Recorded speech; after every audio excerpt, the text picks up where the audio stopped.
Hello दोस्तों, स्वागत है आप सभी का। मैं आपके साथ अब्दुल कादर कादर हेल्थ केयर पर आपका स्वागत करता हूं। आपके लिए आज मैं लेके आया नया सेशन है जिसमें हम बात करेंगे पाइल्स, बवासीर या हेमोरेट्स क्या होता है। हेमरेट्स क्या होता है, कितने प्रकार का होता है, ये क्यों होता है, कैसे होता है, इसके कारण क्या होते हैं, इसके लक्षण क्या होते हैं, इसके बचाव क्या होते हैं। तो मैं आज इन्हीं चीजों पे बात करूंगा।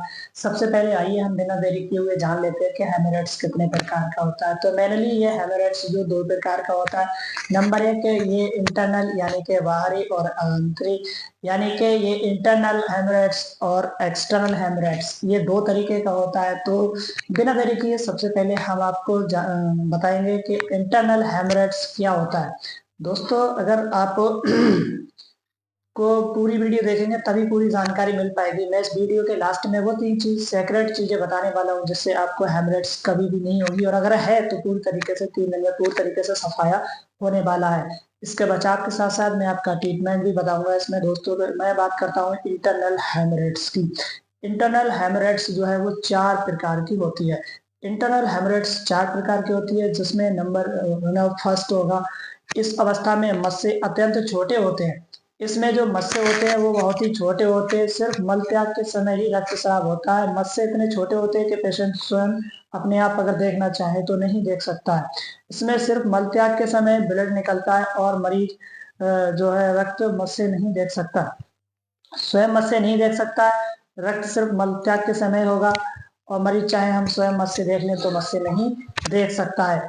नंबर 2 होगा, जो सेकंड स्थिति है इसकी इंटरनल हेमरेट्स की, वो ये होगी कि इस अवस्था में मस्सों का आकार बढ़ जाता है। सेकंड स्थिति में मस्सों का आकार बढ़ जाता है, रक्तस्राव के साथ साथ मस्से बाहर आ जाते हैं, मल त्याग के बाद स्वतः ही अंदर भी चले जाते हैं। ये हो गया दो आपकी। फर्स्ट में होगा कि मल त्याग के समय ब्लड होगा और दाने बहुत छोटे होंगे।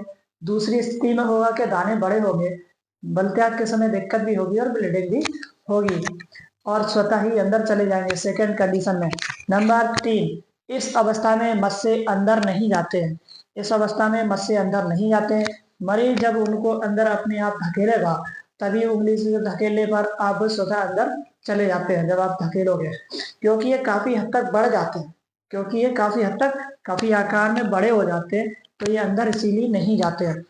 इस फोर्थ कंडीशन इसकी जो रहेगी इंटरनल हेमरेट्स की, वो ये होगी कि इस अवस्था में मस्से हर समय मल द्वार के बाहर ही रहते हैं।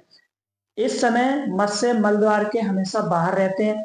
रक्तस्राव अत्यधिक होता है, मस्से अंदर करने पर भी बाहर ही रहते हैं। ये सबसे खतरनाक पोजीशन होती है पेशेंट के लिए, हेमरेट्स पेशेंट के लिए, कि वो मल द्वार के बाहर जो दाने रहते हैं और वो अंदर करता है फिर भी वो अंदर नहीं जाते। सबसे परेशान करने वाली स्थिति ये होती है इंटरनल हेमरेट्स में। तो आइए हम कुछ बात करते हैं। अच्छा, कुछ स्थितियों में मरीज को दोनों तरीके की हेमरेट्स होती है, इंटरनल और एक्सटर्नल। तो उसको कॉम्प्लेक्स हेमरेट्स कहते हैं तो उसको कॉम्प्लेक्स हेमरेट्स कहते हैं। अच्छा, इसका कारण जान लें हम कि ये होता क्यों है, क्यों होता है, इसकी क्यों, ये वजह क्या है कि जिस वजह से ये होता है। तो बहुत दिनों तक कब्ज की शिकायत रहना पेट में, मल द्वार को साफ नहीं होना पूरी तरीके से, जो आप टॉयलेट में या पॉटी करने जाते हैं तो पॉटी पूरी तरीके से एक बार में पेट आपका फ्रेश नहीं होता है, तो उसकी वजह से होती है। पेट साफ ना होना, मल त्याग के समय जोर लगाना, यानी कि अत्यधिक आप जोर लगाते हैं और आपको पॉटी नहीं आ रही है फिर भी आप जोर लगाए जा रहे हैं, तो आपको समझ लो ये हेमोराइड्स होना होना ही है। क्योंकि इसमें गुदा के 4 इंच अंदर जो दाने होते हैं, आप जब जोर लगाएंगे पोटी टाइट है या नहीं है तो वो दानों पर जोर पड़ेगा, प्रेशर पड़ेगा। गुच्छेदार दाने होते हैं उन पर जो है जोर पड़ेगा। जब उन पर जोर पड़ेगा तो वो बाहर को आएंगे, वो बाहर को आएंगे या आएंगे भी नहीं। मान लो पोटी टाइट है और आप जोर लगा रहे हैं, पोटी जबड़िया बाहर निकाल रहे हैं आप अंदर से अपनी तरफ से, तो वो जो है उसमें प्रेशर रहेगा और घर्षण होगी। जब घर्षण होगी तो ब्लीडिंग होगी। तो ये हेमरेट्स के कारण है। अच्छा, गर्भावस्था के समय भ्रूण का दबाव भी बढ़ता है यहाँ, तो जिसकी वजह से कि हेमरेट्स होने के बहुत ज्यादा चांस रहते हैं। ज्यादा लंबे वक्त तक किसी भी कुर्सी या किसी और जगह या किसी ऐसी जगह पर बैठे रहना जहाँ से कि जो एनएस का जो फर्स्ट बाहर वाला भाग है वो एक तरीके से प्रेशर से दब जाता है। उसका जो सहने की क्षमता होती है, स्प्रेनेबल जो होता है, वो पूरी तरीके से दब जाता है, वहाँ चिंसी होती रहती है। मांस, अंडा, प्याज या लहसुन या गरम मसाले इत्यादि का बहुत ही ज्यादा सेवन करना, ये आपके कारण हो सकते हैं कि आप बहुत ज़्यादा गर्म खा रहे हैं, आप तला हुआ खा रहे हैं, मिर्च मसाले ज़्यादा खा रहे हैं, फास्ट फूड आजकल तो इतना चल रहा है कि उसको आप खा रहे हैं। दूसरी बात अगर हम कर लें लक्षण के, इसके लक्षण क्या होते हैं? मल द्वार के आसपास खुजली का होना, लालिमा होना, मल के समय आपको पूरी तरीके से पेट साफ नहीं होना, और जो है मलत्याग के समय पेट साफ ना होना, मलत्याग के पहले या बाद में रक्तस्राव होना, बार बार आपको पोटी लगना, मल द्वार के आसपास सूजन रहना, सूजन या लालिमा रहना, या उसकी वजह से इन्फेक्शन हो जाता है वहां पे, तो आपको दिक्कतें रहती हैं। बचाव इसका क्या है? अगर हम बचाव की बात करें तो इसका बचाव क्या है? मल त्याग के समय जोर न लगाएं।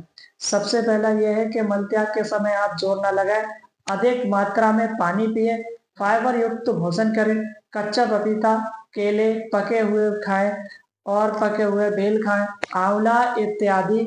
आंवला है, इलायची है, किशमिश है, खाने से इस रोग में फायदा होता है।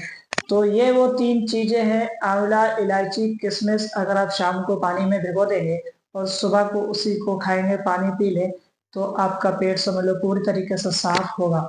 दोस्तों, कैसी लगी ये जानकारी? आपको जानकर बहुत ही बेहतर लगी होगी। यदि आपको अच्छा लगा, यदि आपको हमारे चैनल पर आप नए आए हैं, तो लाइक शेयर कमेंट करें और हमारे चैनल को सब्सक्राइब करें, ताकि आने वाली हर नई नई पल पल की जानकारी वीडियो आप तक पहुंच सके। और आप अपने दोस्तों तक जरूर शेयर करें ताकि ये जानकारी उनको भी पहुंच सके। और इसी तरीके की वीडियो देखने के लिए बने रहे हमारे YouTube channel Khadir health care पर। Thank for watching.